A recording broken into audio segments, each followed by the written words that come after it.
ayan, so welcome po dito ulit sa ating part 2 ng SF2 tutorial.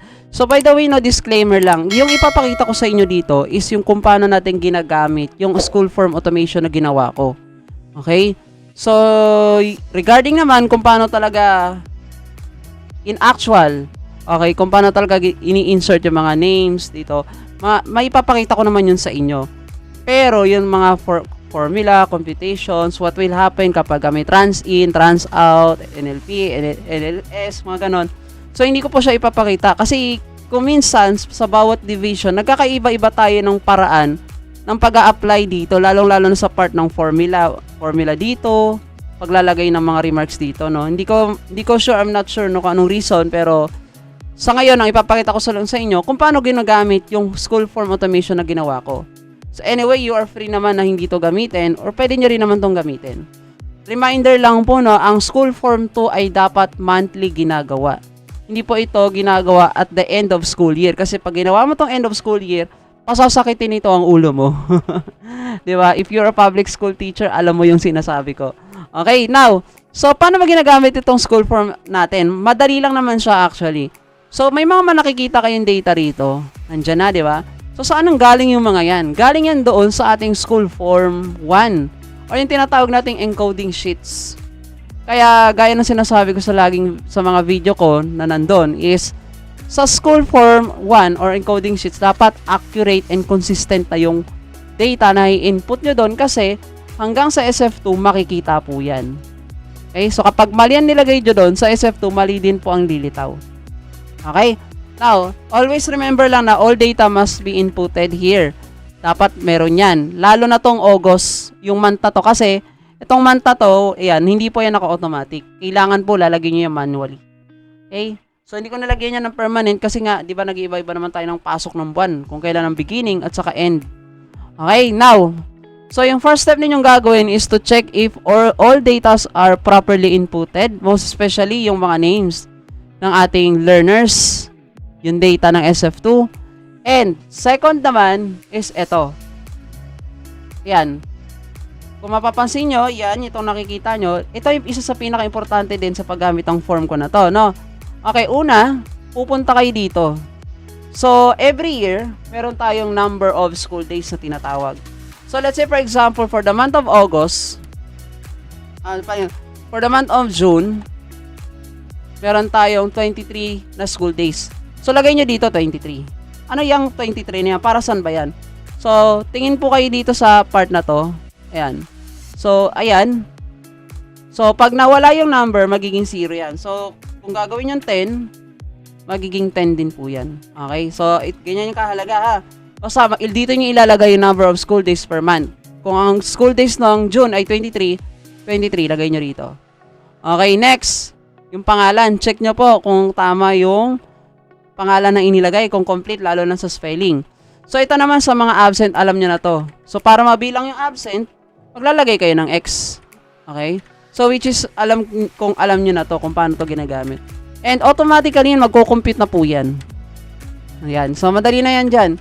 So, lilitaw na yung number of absent, 5, as present, 18. Bakit 5? Kasi, 5 yung X na nilagay ko, kaya na-notice niya na 5. Parang ganun.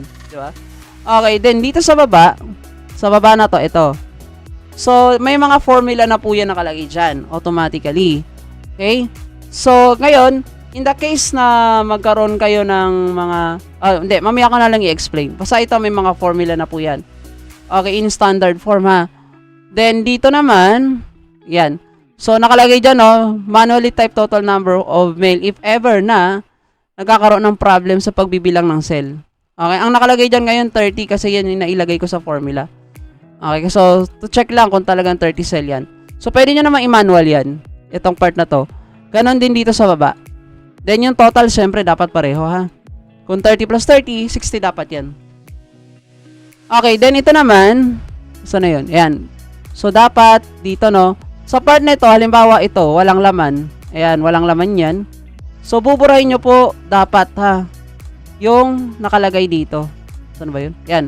Dapat wala pong nakalagay na 30 dyan. Kasi wala po dapat yan pasok eh. Ganon din dito.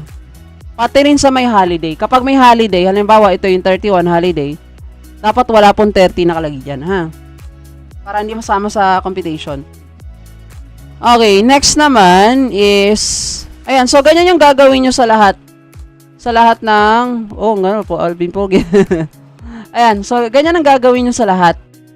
Then dito naman sa part na to, so i-monitor nyo lang dito kung tama yung computation. Ito pa pala, kung August dito, August din dapat ang ilalagay. And yung number of school days or class per month, ito yon yung 23. 23 din dapat dito. Okay, manually din po yan, ha.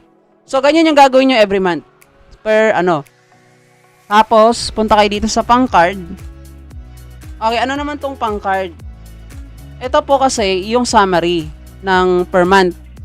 Okay, so diretso po, naka-link po ito sa ating encoding sheets at saka sa card, sa SF9.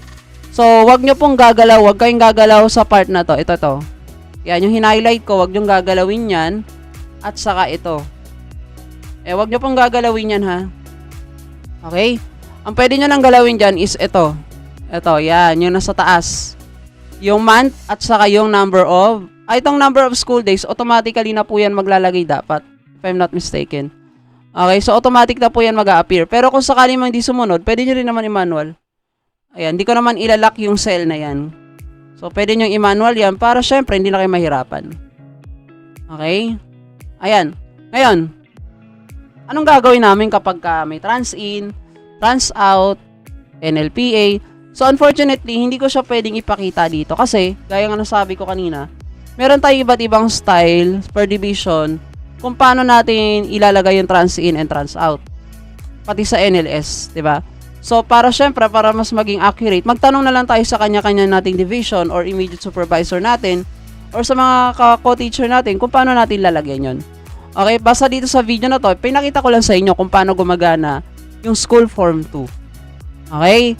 So, I think kung sana clear sa inyo kung paano to ginagamit. So, by the way, kung halimbawa sobra, pwede nyo namang i-hide. Ayan. Right-click, select nyo lang yung nasa gilid na number. Then right-click, then hide. Pero, bago nyo gagawin yan, ha? Bago nyo gawin yan, palagi nyong pipindutin ang tinatawag nating clear content. Bakit? Para mabura yung mga data na nandoon sa cell na hindi naman ginamit. Kasi pag di nyo binura yan, masasama yan sa computation. Magtataka kayo, mali yung result. So, dapat, bago kayo mag-hide, always select clear content. After clearing the content, saka kayo mag-hide. Ganyan. So, ganyan yung gagawin, ha? Okay? So, I hope clear po yan sa inyo. Ngayon, kung meron naman kayong tanong, recommendations, suggestions, okay, or complaints, pwede nyo naman i-comment yan sa ating comment section para ma-check at mabasa natin at may ayos natin kung meron man dapat ayusin. Okay, so that's all for today. See you po sa ating next tutorial. Bye-bye!